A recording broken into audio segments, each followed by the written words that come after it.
Okay, we're going to take a look now at lecture number 4, modern anti-Semitism during the 19th and 20th centuries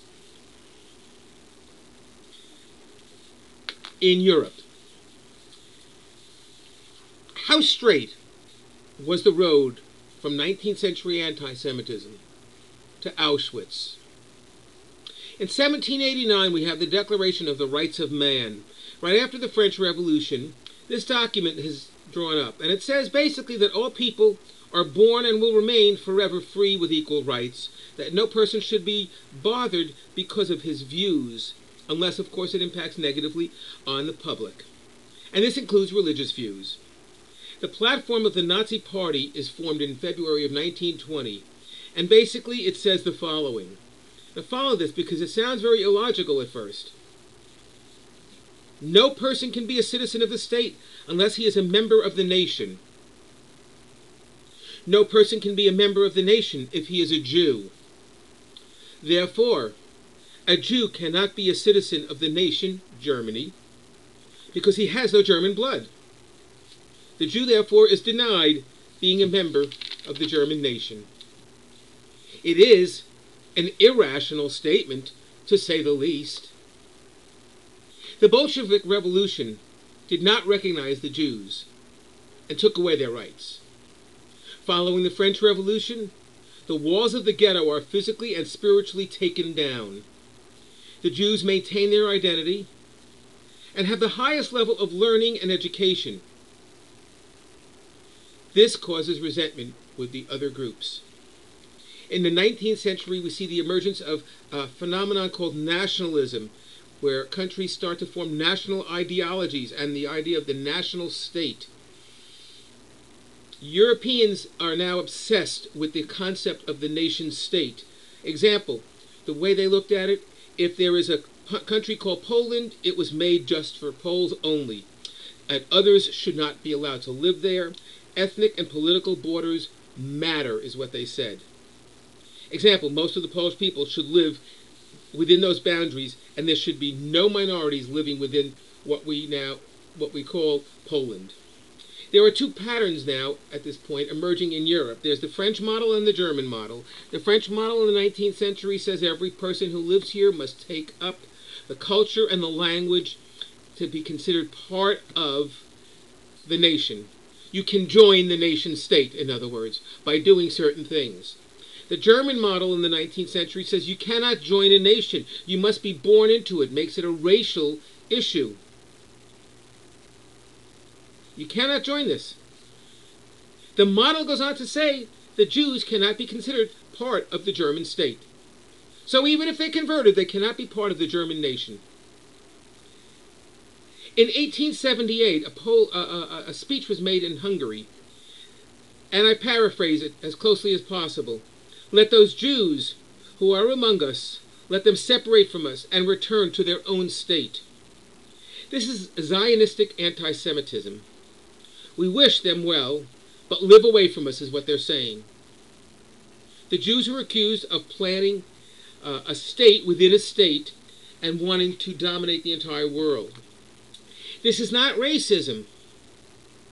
This is anti-Semitism, anti-Judaism. It says if you assimilate, if you mix in and blend and change to our ways, we accept you. If not, then go away and go to your own homeland. And in 1897, the first Zionist Congress occurs, and it's formed in Basel, Switzerland, by a man from Vienna by the name of Theodor Herzl, the father, as we know today, the father of Zionism. Some accused Herzl of stealing this anti-Semitic statement and making it into Zionism. Along comes the Dreyfus case, a famous case in history, in France. French intelligence knew that there had been a leak of their intelligence division to the German intelligence. They felt that no French officer would ever betray their country and do something like that. They could not be guilty. So they choose Dreyfus, because he is Jewish, and not originally from France, and blame him. It was later found out that it was, in fact, a German-Hungarian officer who was guilty of leaking all the intelligence. It wasn't Dreyfus at all, but this, again, started a myth and a black mark against the Jews. Along comes another document called the Protocols of the Elders of Zion, a forged document, as we know today, saying that the Jews are meeting secretly and plotting to take over the entire world. Henry Ford, the founder of Ford Motor Company, owned the Dearborn Independent Press, published the Protocols of the Elders of Zion. He was a known anti-Semitic individual. And in the start of the 20th century, the patterns of the population start to change drastically. Life becomes very complicated for the simple European. There are wars going on, there are revolutions taking place, there are industrial changes occurring. Simple people need simple explanations for complex changes. The Jew is a simple way to blame for making life complicated. It's easy to blame them because since they're different, they must be the cause of all the problems. They won't assimilate fully with the rest of us. So people saw the Jews as not being loyal to their general country and being guilty of causing all the ills that they saw in front of them. When Jews wanted to enter the European societies, they were not accepted as being even part of it. If we look at anti-Semitism today, the primary intent of Zionism, the love for the state of Israel, was to fight anti-Semitism. It was assumed that anti-Semitism would die if we ever had our own state, the state of Israel. It was also felt that the Jews would feel they have a safe place to be a Jew. As we know today, yes, we do feel we have a safe place. No, anti-Semitism hasn't died. Tel Aviv University annually publishes a study of the anti-Semitic incidents that take place around the world by country. And it's something that is an eyebrow raiser. You need to look at it. Their website is www.tau.ac.il/anti/Semitism/. They find it's hard to profile why and who is committing this anti-Semitism. What is the connection between anti-Semitic propaganda and anti-Semitic acts? This is problematic for scholars today, and the question is very hard to answer. It's very hard to quantify and make a correlation between the two. There is an anti-Israeli aspect to anti-Semitism because the two are related. The modern anti-Semite today sees the Jew as an Israeli. Now, I'm a Jew, but I'm not an Israeli. I'm an American.